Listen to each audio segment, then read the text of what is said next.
এয়ারবাসের A340 মডেলের দুটি বিমান ইউরোপের দেশ লিথুয়ানিয়া থেকে উড্ডয়ন করে। এই বিমান দুটি দক্ষিণ পূর্ব এশিয়ার দেশ শ্রীলঙ্কা ও ফিলিপাইনে যাওয়ার কথা ছিল, কিন্তু একটি বিমান তেহরানের মেহরাবাদ আন্তর্জাতিক বিমানবন্দরে অবতরণ করে, আরেকটি বিমান ইরানের চাবাহার কোনারাক বিমানবন্দরে নামে। গেল ফেব্রুয়ারি মাসে এ ঘটনা ঘটে।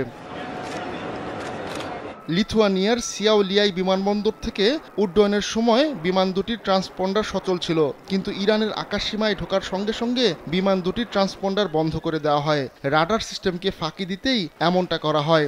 বিমান দুটি গাম্বিয়া লিজিং কোম্পানি মাক্কা ইনভেস্টমেন্টের মালিকানাধীন ছিল। কোম্পানিটির আরও একটি বিমান উড্ডয়নের ঠিক আগ মুহূর্তে তা ঠেকিয়ে দেওয়া হয়।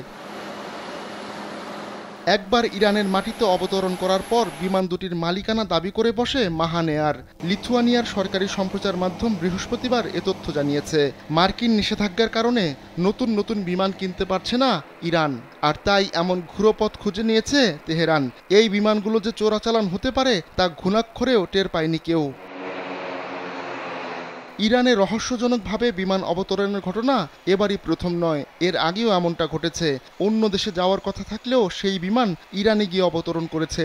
2022 সালের ডিসেম্বর মাসে এয়ারবাসের A340 মডেলের 4টি বাণিজ্যিক বিমান দক্ষিণ আফ্রিকার জোহানেসবার্গ থেকে উড্ডয়ন করে।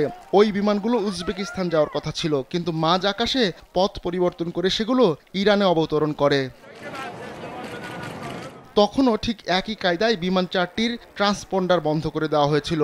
2022 সালে তেহরান টাইমস এক প্রতিবেদনে জানিয়েছিল ইরানের অন্তত 550টি বিমান প্রয়োজন, কিন্তু মার্কিন নিষেধাজ্ঞার কারণে নতুন নতুন বিমান কিনতে পারছে না ইরান। এয়ারবাসের A340 মডেলের এক একটি বিমানের দাম প্রায় $15 কোটি বা 1,762,67,85,000 টাকা। আহমদুল্লাহ শিকদার, কালবেলা ডেস্ক।